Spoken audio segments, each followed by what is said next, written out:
My name is Shepard. I'm the State Librarian, and I'm here today to tell you about what's new at the State Library. But I would like to give you an assignment before we get started. Ooh, I'm breaking up. Well, they say that's hard to do. Couldn't resist. Jeffrey, I'm sure will look into that.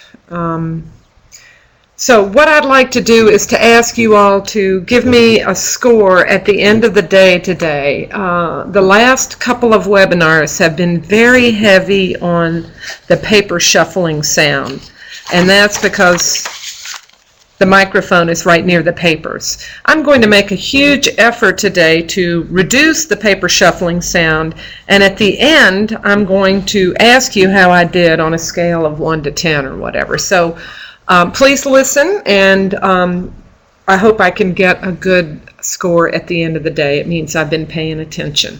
So we're getting ready to get started. While sound is not enabled today, chat certainly is, so please do send a message if you'd like to. I didn't get any questions or requests prior to the webinar, but it's not too late. If you are reminded of something halfway through the session today and you want to ask about it, just send me a chat and I'll do my best to address it. So let's get started. I'm starting today with some milestones for LSTA, and you may have heard about some of these. We have to submit paperwork to the Institute of Museum and Library Services, which is the agency that administers Library Services and Technology Act funds, and they have to approve it. The good news is that they have approved it. They approved our new plan, which will carry us through the next 5 years, and also a waiver that we submitted because with the cuts in state funding, we couldn't maintain our effort, or as we call it, MOE, and that's a requirement to get these federal funds. If you can't maintain your level of funding on the state level, then you can request a waiver due to precipitous and unforeseen circumstances, and that's what we have done now for the past 2 years. I did hear the director of IMLS speak just last week. She says only 8 states applied for waivers this year, which I found to be kind of shockingly low, and that it's going to be even harder next year to make the case for precipitous and unforeseen circumstances. We'll see what we can do. I kind of hope I don't have to write a waiver letter, but you never know. We'll make the case as well as we can. If we don't meet our maintenance of effort, then the amount of federal dollars that are awarded to North Carolina are reduced proportionately. We're also watching the level here at the sequestration discussion. I know you all have heard this on the news. Should that go through, that could mean an 8.2% cut to IMLS funding. What I'm hearing now is that it won't be allowed to go through, that this could be seen as a bit of brinksmanship, and that somebody's going to blink, and that it's unlikely that sequestration will actually happen. We have to hope so. Moving on, our new LSTA goals for the next 5 years are listed on this slide. So these are the areas that we will be concentrating in for the next 5 years for all kinds of programs, both the grant programs and just our activities coming out of the library development section in the state library. Partnerships and collaboration are one area that we're hearing a lot about nationwide. This is a way to increase your leverage of the resources you do have, to increase your reach, and to have a greater impact by partnering or collaborating with others. This will be reflected in both our grant programs, and I think you'll see it as well in the state library programs as we go forward.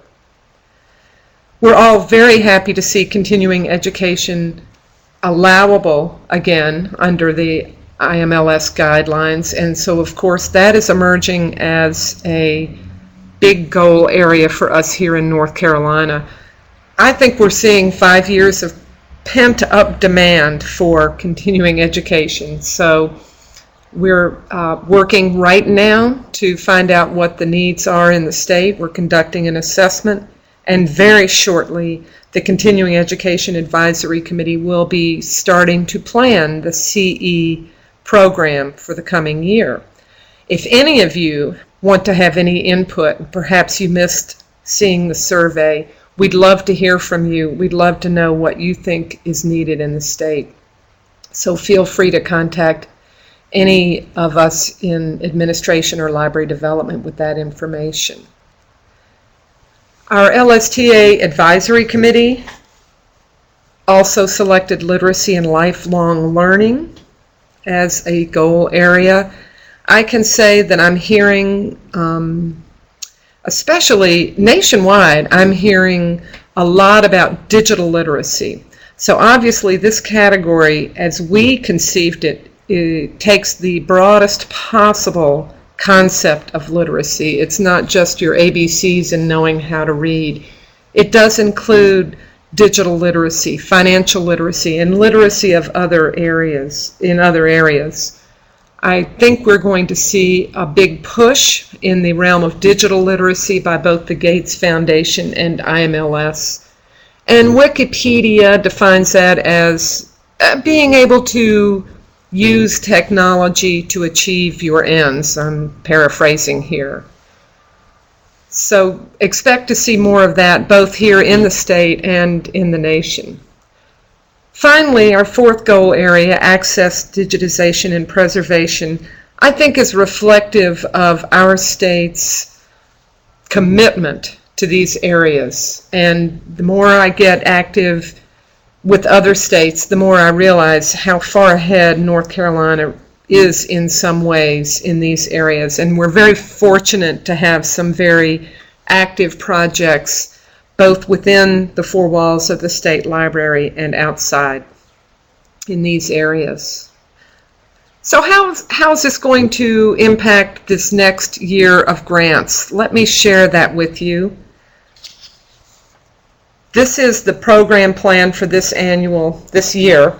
We're going to be offering collaboration and innovation grants in both the EASY and the project grant categories.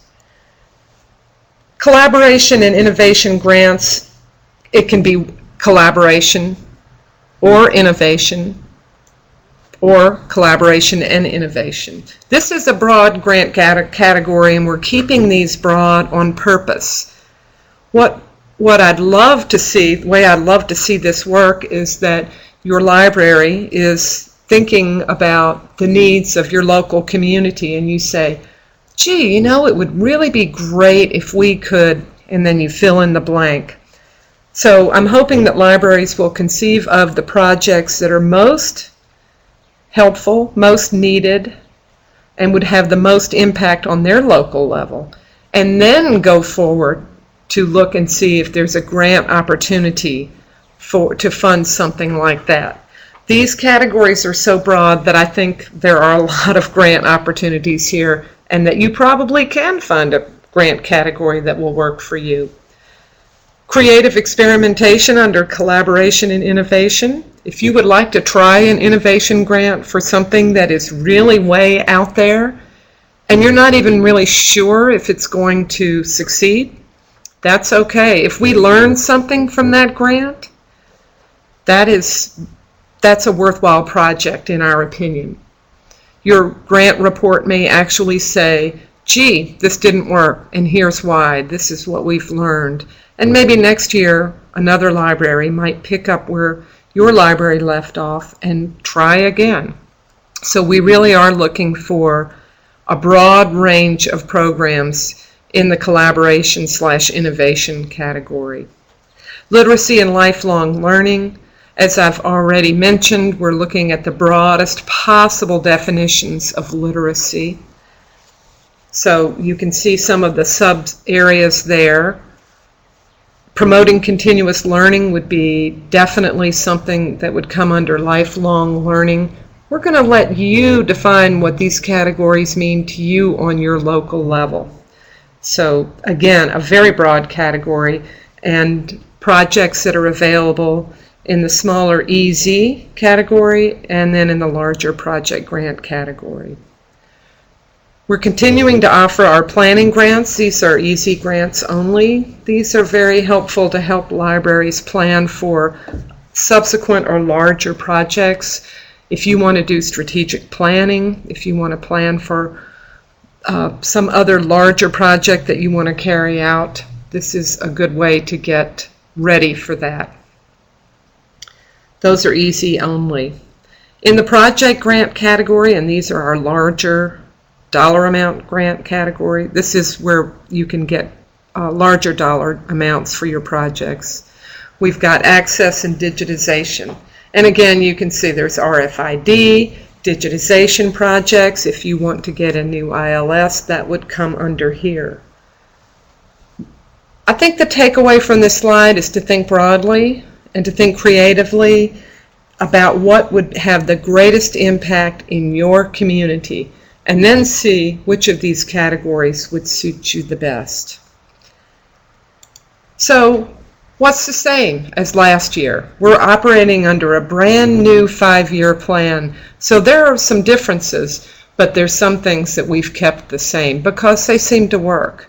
We've kept the 2 project grant categories, the EZ grants, which are one-step application and up to a maximum of $50,000 projects.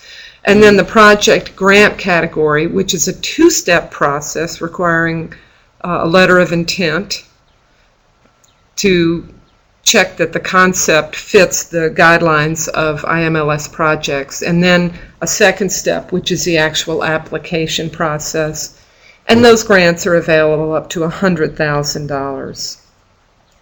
The libraries that can apply are the same. The timeline is very close to being the same. We made some very small tweaks based on the evaluation comments. So we tried to make the timeline more palatable for you all. The match is still required, and we are still paying for expenses on a reimbursement basis. So libraries expend the money and then apply for reimbursement from the state library. And the same eligible libraries, I have to go back to that briefly. The eligible libraries are the public libraries, community college libraries, the UNC system libraries, and any library that's a member of the North Carolina NCICU, or independent colleges and universities. In the past, we have offered grants to schools, and we have had to change that this year. So most of the libraries are still eligible. And schools are eligible as partners, and that's down under the different categories. So let's drop down there. The 2012 allotment from IMLS is different because it's a little bit higher. We receive IMLS funds based on population, at least that's part of the formula. So as our population increases, our allocation increases. The focus on partnerships and collaboration, and this really did come from our LSTA Advisory Committee. Whether you know it or not, you have representatives of your community of interest on this committee who are representing you and your type of libraries as we design both the new plan but also the new annual plan and the goals that we're trying to achieve with that annual plan. So that's where the partnership and collaboration focus came from. We've increased the maximum amount of money available under the EZ grant to $50,000. So that's going to give you a little bit more flexibility in the nature of your projects. We've decreased the match. especially for those projects that have partners. And if you have a real partner, someone that you have enlisted to work with you from the design phase on as part of your project, then you can qualify for a decreased match. In other words, your library has to put up less money to match the IMLS dollars. This is all explained in the application forms that have been sent out. You can also find them on the State Library website if you didn't receive any or one.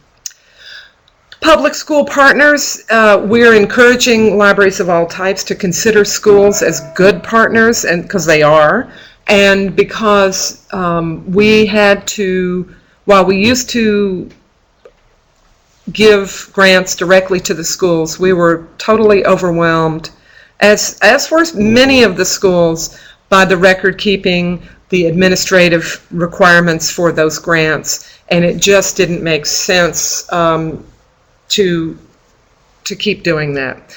So what we're hoping is that those libraries that are eligible to apply will consider schools as a potential partner on their grant, and that schools can be involved in the LSTA project and that way. So that is a quick overview of LSTA. I'm hoping that Wadad is getting back in. And in the meantime, does anyone have a question before I move on? I don't see anyone typing, so I think I'll move on to personnel. Oh, here comes Lynn. Well, Lynn, while you're typing, I'm going to move on, and when your question pops up, I will stop and address it, or your comment. We have some personnel changes happening here at the library, and they have nothing to do with the election. We have named a new assistant state librarian, and that is someone who's already on staff as a library development consultant named Laura O'Donohue. We've hired a new consultant in library development for communication and digital analysis. This is a position Pam Jascott had, and Jennifer Pratt has expanded the job duties a little bit, and we're all kind of excited to see how this digital and data analysis go. Everybody wants to get their hands on that consultant.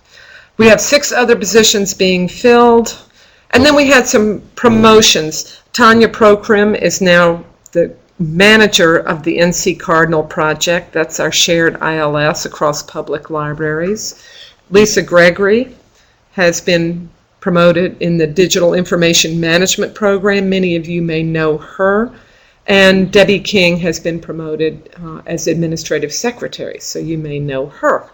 Lynn, will there be an overview of the new grant categories at the grant writing workshops in November and December? Absolutely. And also, Ray Oldham and I just did 2 webinars, one on each of the grant categories, and I believe those were recorded and are available on the website, the LSTA website. So in those webinars, we actually entertained questions from libraries who said, hey, under this category, could we do a project like this, or would this be allowable?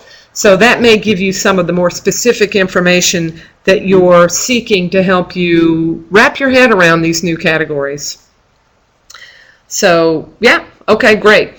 Thanks, Lynn. I appreciate the question, and if y'all think it would be good for us to have more of those webinars, let me know and we'll see what we can do.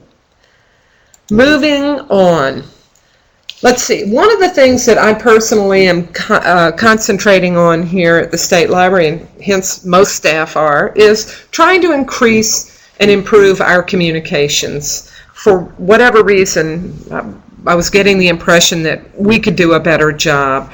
And this webinar today is an example of how I'm trying to increase communication. I'm doing these State Library updates every 2 months like clockwork.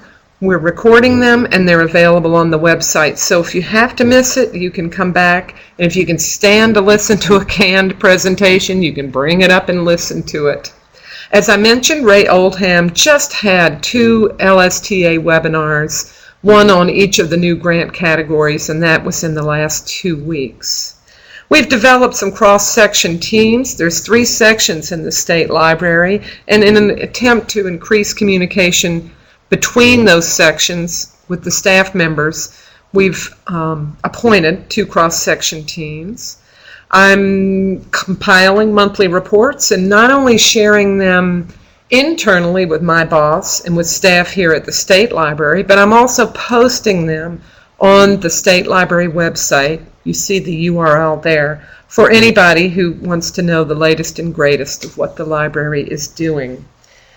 If you have any ideas for improving communication or any gripes or pain points with our communication, please let me know. We really do want to try to do a better job. Oh, and Jeffrey's going to post the link, it looks like. I'm moving on. I'd like to share a little information about the Government and Heritage Library. This is one of the 3 sections in the State Library. This Raleigh News and Observer Index is pretty cool. It was an index that has been created over the last 100 years by librarians, both at the State Library in East Carolina and other places. This was a card-based, card catalog type index, and it indexed a lot of the articles in the News and Observer. It had subject headings and article references. The records were created since 1926, and with the help of the Carolina Digital Library and Archives, these records have been scanned, and we have created this database, and the URL is there under the News and Observer Index. That is now available, and we encourage you to go in and take a look at it. I think it's so cool that it started out in card format, and now it has been digitized. Cinch is an open source tool. Cinch stands for Capture, Ingest, and Checksum. It's a new digital preservation tool that was created by State Library staff and funded by an IMLS Sparks Ignition grant. The tool is now available for free in North Carolina. It's really aimed at small and medium-sized institutions who are concerned with downloading and ingesting website files and data into institutional repositories. I didn't put the URL there. It's http://cinch.nclive.org/cinch. NCLive is our partner on this grant because they're hosting Cinch. I was just recently at a meeting with state librarians from all over the country, and there was a lot of interest in this tool. So if in North Carolina, we will actually host your files for you. So that's a benefit. Sure, Donna, let me read it again. http://cinch.nclive.org/cinch. There we go. Thank you, Jeffrey. Moving on. Check it out. If you have any questions, let us know. And the DIMP staff in our Digital Information Management program would be happy to talk to you about it. The Library Services section that oversees the Government and Heritage Library and our Library for the Blind and Physically Handicapped. We're seeking an executive order from Governor Perdue. I thought this was just kind of cool because of the change in state publications that used to be issued in paper are now being issued in digital format, and we're trying to keep up both the State Library and the State Archives with this change, and we think we might have a little more help if we could get a executive order from Governor Perdue. That's a stamp of approval of our new policies. We'll let you know how it goes. Library for the Blind had a summer reading program at the Governor Moorhead School. My favorite part about that was they had a snoring contest. I'd never heard of that before. So they had a slumber party, quote unquote, in the day, and that was part of their festivities. They also, the Library for the Blind has a lot of volunteers. They have about 120 volunteers who really keep the place running, and they're going to have a recognition dinner here in Raleigh. Just want to make you aware how important volunteers are to us. Moving on to library development, this is a jam-packed slide, so I'm going to move through it. But if you have any questions at any time, just stop me or write a chat. NC Cardinal is our shared ILS system. We just migrated Haywood County Public Library onto the system. And for the first time, we created and used a welcome packet of materials. Doesn't this make sense? Welcome to the project. It proved to be very useful in Haywood County. They were happy with it, and we will be utilizing that welcome packet in future migrations. Farmville Library is on track to come online in November. And that will bring the number of libraries on Cardinal up to 11 systems in the state. We are hoping to pilot a project for materials delivery in a small section of the state in the west among Cardinal libraries. Stay tuned, we'll let you know how that goes. The State Library is working with 8 public library systems on community needs assessments. This is another pilot project to help communities carry out activities such as community forums or surveys or focus groups to get a good idea of what the community needs are and how the library can be plugged in on the local level. We've got several of the libraries, well, all of them are underway. I talked to staff at Lincoln County, and I loved it because they wanted to make sure that they assess the needs of non-users, the people not coming in the door. And they showed up at the local Apple Festival, and while some staff were painting the kids' faces, other staff had the parents over in a corner and were surveying them about the library. I think that's pretty creative. They're excited about the project, and they say that they're already getting a really good idea about community needs so that they can target their services. This is another project where we'll be reporting back at some point how well it worked. The State Library is a co-sponsor of the NCLA Leadership Institute, and that's coming up right away. That's going to be held this weekend at the Caraway Conference Center in Randolph County. 37 library staff from around the state will participate in the Multi-Day Institute, and LSTA funds are supporting that effort. We're pretty excited about it. I'm going to get to go down for a little bit of time over the weekend, and I'm really looking forward to it too. I'm sure there'll be more information about this coming out from NCLA afterwards. The State Library hosts a Center for the Book, and there's a lot going on at the Center for the Book right now. The Let's Talk About It series of book discussions has a winter season, and it's begun, and we're beginning to ship books out to libraries. The Library of Congress hosts the National Book Festival every year in Washington, D.C., and North Carolina staff members Laurie Special and Kelly Brannick attended. They highlighted a book, The Watch That Ends the Night, Voices from the Titanic, by North Carolina author Alan Wolfe, and handed out bookmarks and clickers, loud, noisy little clickers that got a lot of attention at the book festival. Not all of it positive, but they're certainly not going to forget us anytime soon. One last activity concerning the Center for the Book is the NC Literary Hall of Fame that held its induction ceremony in Southern Pines in October. State Library staff attended. We provided materials and handed out brochures. The inductees were Maya Angelou, John Lawson, and Catherine Stripling Beyer. If you get down to Southern Pines, you might want to check out the NC Literary Hall of Fame. Summer reading. A lot of libraries put a lot of effort into summer reading, and I've got some preliminary stats. These are not finalized, but they're always so impressive.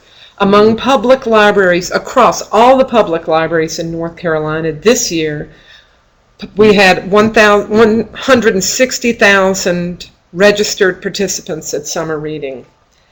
Public libraries together offered 14,800 programs as part of their summer reading efforts. Those programs were attended by 500,000 people. And here comes the biggie. The total children's circulation for the summer, 6 million books. The trend every year is that these figures go up and are on the rise. So just letting you know, that's pretty impressive. 6 million books read by children this past summer. Continuing education. Continuing education has a new listserv called CE Info, and there is the link. Thank goodness I remembered that one. CE Info is open to anyone with an interest in continuing education in NC libraries. So if you would like to subscribe, please do. I had mentioned earlier the CE survey that was distributed to libraries across the state. It just closed like yesterday or the day before, and so we will be reviewing the data gathered by that survey at the end of this month, and we'll be planning continuing education accordingly. So thanks to all of you who responded to that survey. Scholarships. One of the things the State Library does is we fund scholarships of various kinds to various things. So earlier this fall, Jeffrey Hamilton arranged scholarships for 23 library staff to attend the Lead the Change workshop here in Raleigh. I was just looking at Laurie's to see if I had the wrong link. I don't know if I did or not, but use Laurie's link. I'm sure it's better than mine. So that was one way that we are helping librarians across the state and library staff members increase their knowledge and take part in continuing education events. The one that was really big was the Association for Rural and Small Libraries. And I have to say, this is a really cool organization. If you're in a rural or a small library, you might really want to look into joining this organization. Their national conference was held here in Raleigh in September. 379 library staff attended that conference, representing 41 states, including Alaska. I think that's pretty amazing. State library staff were fabulous hosts for this conference. They had a reception one evening in the old state capitol. They arranged dine-arounds for staff and just in general helped the conference planners take advantage of their location here in Raleigh. Donna, thanks. And as you mentioned, the State Library funded scholarships to this conference. About 90 scholarships. Because it was in state, we could afford, we didn't have to pay airfare. We could afford to give more scholarships. And I have to say, it was a lot of fun to hang out at the conference and see so many people. We're also getting really good feedback afterwards on that CE Info list. So that's another reason to join the listserv. Okay, that's a really quick overview of LD. A little bit here about maintenance of effort, and I'm afraid this may be more confusing than not, but let's look at these slides very quickly. The Chief of Library Development, Jennifer Pratt, there's quite a lot that goes into calculating the state aid formula for every library every year, and she is just, we're getting the maintenance of effort forms in right now that we factor into our calculations. Libraries, just the way the state library has to maintain its effort to receive federal money, local libraries, public libraries, have to maintain their local funding to qualify for state funding. The thought behind all of this is that in no case the state doesn't want to do this and the feds don't want to do this. They don't want their funding to have to take the place of the funding on the local level. So the state doesn't want its money going to libraries if the local county, if the local municipality will not also support the library. And so that is the thinking behind the whole maintenance of effort idea. I showed this because Jennifer shared it with me, and it just kind of blew my mind. If libraries cannot maintain their effort, and I'm not going to get into the formula or anything like that, then they qualify for lower state aid, a lower state aid amount. The little bit of amount that they can't qualify for gets reverted, which is that third column, and that goes back into the overall pot of money that is distributed to all the libraries that qualify for state aid. The amazing thing about this slide is that if you look, we had a mini recession in 2002 and 2003, and you can see that libraries were, suddenly we jumped up to 16 libraries that could not maintain their effort, which is appropriate the same amount of money this year to libraries as they have in prior years. But then they started catching back up. And then the real double whammy came starting again in 2009. And this is really a picture of a recession here, how these libraries have had to revert the funds back into the overall state aid pot. And you can see that this year, while we're back down to 25 libraries, which is actually good looking at last year, and the amount of funds reverted is much less as well. So it's just, I found this fascinating, and I was looking at it and going, wow. Here's another, look at that. That shows in a very graphic way how many libraries had to give up some of the state aid funding that they were actually eligible for because of cuts on their local level. Just amazing. Moving on. Let's see. Oh, I talked about this in the we've talked about this a lot in the state, but you may not have heard. I bet you have, though. Project Compass was a workforce development partnership that the State Library entered into with IMLS. And it was actually based on a program that sprang up here in North Carolina. We were the seedbed for this program. We started at the State Library back in '09 looking at how can we help job seekers in the state in the light of all the unemployment in North Carolina. The program was picked up by IMLS and then deployed on a national level.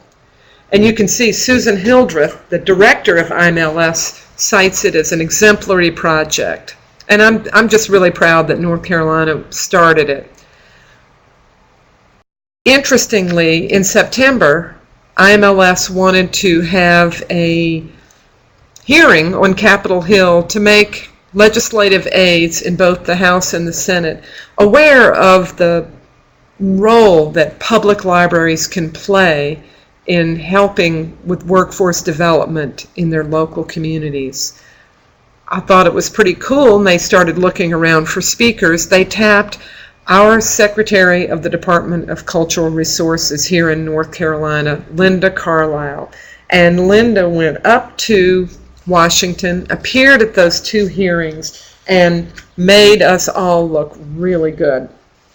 So I was impressed. I was fortunate to be able to go, and I think many of the aides who were in the room were very surprised that public libraries even cared about this stuff, because that's what we have these other organizations to do in workforce development. So we opened up some eyes and did some education. So I'm very proud that Linda is representing us in Washington. Continuing education. If you have not seen the train station, copy down this URL. The train station is, it looks like Kelly's going to type it for y'all. Thank you, Kelly. The train station is a portal for continuing education events here in North Carolina, and it was developed by the Continuing Education Advisory Committee, or SEAC, with a lot of help from library development staff. This is a wonderful resource for anyone who is looking for continuing education, training, conferences, webinars, you name it. You can find it here at the train station. So you can see from the tabs that there are a lot of different types. You can slice and dice this data in a number of ways. I really like the calendar, which is the tab right next to overview, that shows all the continuing education events that we know about in the state in the calendar format. One of the cool things about the train station is that you can add your own continuing education event should you want to. So say your library's bringing in a trainer to talk about customer service, and you have some extra seats open that you could share with the libraries in your neighborhood, in your region. You can get on the train station, you can list this event, and allow people to register through the train station for your event, or just at least get the word out about your event. So as you see in About the Train Station, it's your one-stop destination for continuing ed information. There's so much here, there's no way we could possibly cover it all, even if we took another hour. So I encourage you to just follow the link and take a look at it, poke around, see what you can see, and I guarantee you'll probably find something of interest to you. One more little interesting project I just had to mention. It's this Affiliated Libraries project. There are libraries, public libraries, in North Carolina that don't receive state aid for numerous reasons. And they're not a bunch, I mean, it's not a whole lot, but there's enough that the State Library Commission started saying, gee, we'd really like to know more about these libraries and why don't they get state aid. So the State Library Commission appointed a committee, and we were all gung-ho. We're going to really figure this all out. So the committee met on June 18th, developed a scope and timeline, and developed some surveys, because first of all, we figured we wanted to gather information about these libraries. So the surveys got sent out to the state aid libraries. We were saying, are there any of these unaffiliated libraries in your region, in your county? If so, what are they? You know, what can you tell us about them? We got the results, and we're thinking, okay, well now the next step would be, you know, let's survey these libraries. Well, right in there in the middle of July, we had a public library directors meeting in August, and I went up there along with LD staff from the state library, and we were reporting on this, and the director said, well, sure, that's great, just don't mess anything up.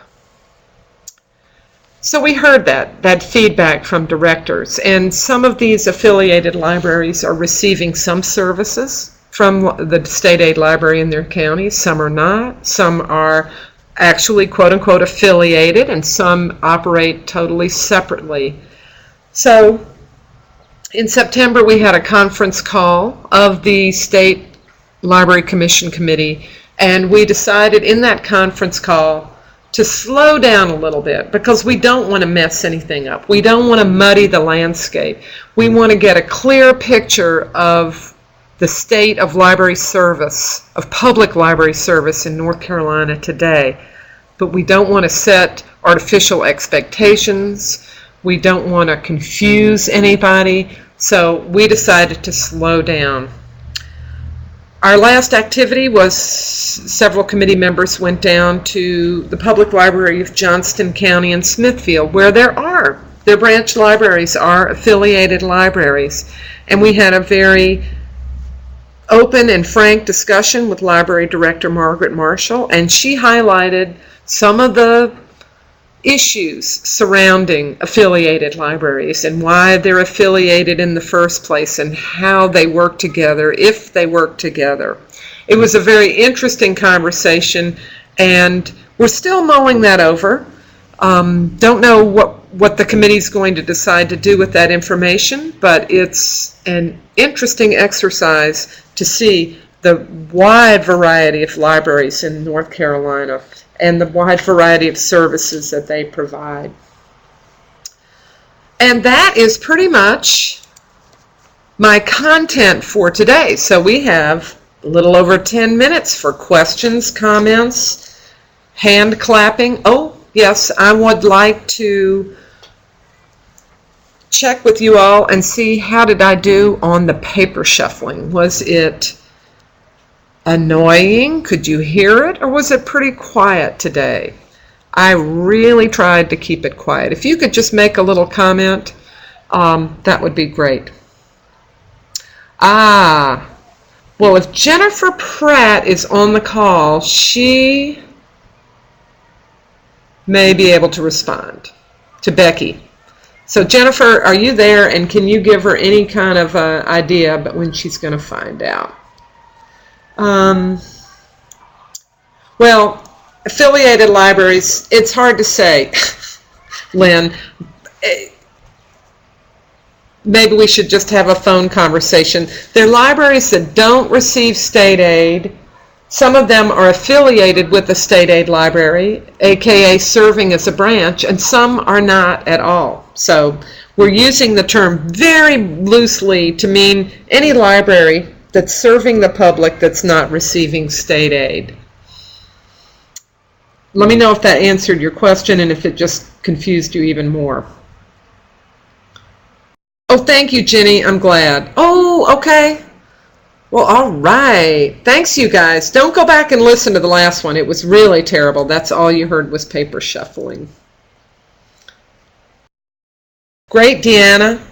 We're hoping that there'll be a lot of school public library partnerships, and the benefit for school libraries is it takes that administrative burden off of them. The paperwork associated with these grants is not minimal. I mean, there is some paperwork to managing an LSTA grant, and then you put that into the environment of the schools, and it's a double whammy on y'all, so, or on them. I don't know what kind of library you're in, but we're hoping that we can take that burden off the school libraries, put it back on the public library, and encourage partnerships at the same time. So you are.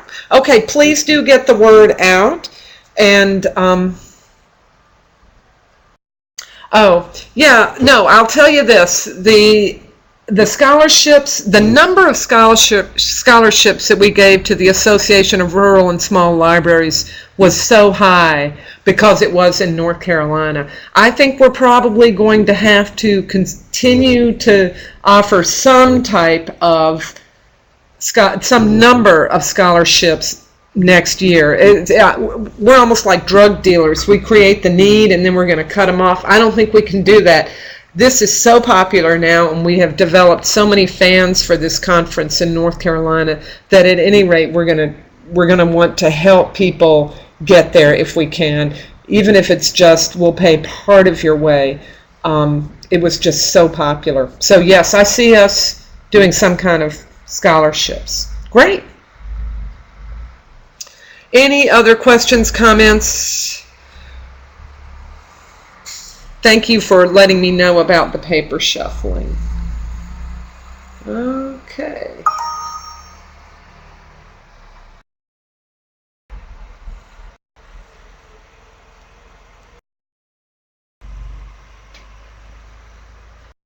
I'm just waiting for the last couple of questions to come in. Thank you, Donna.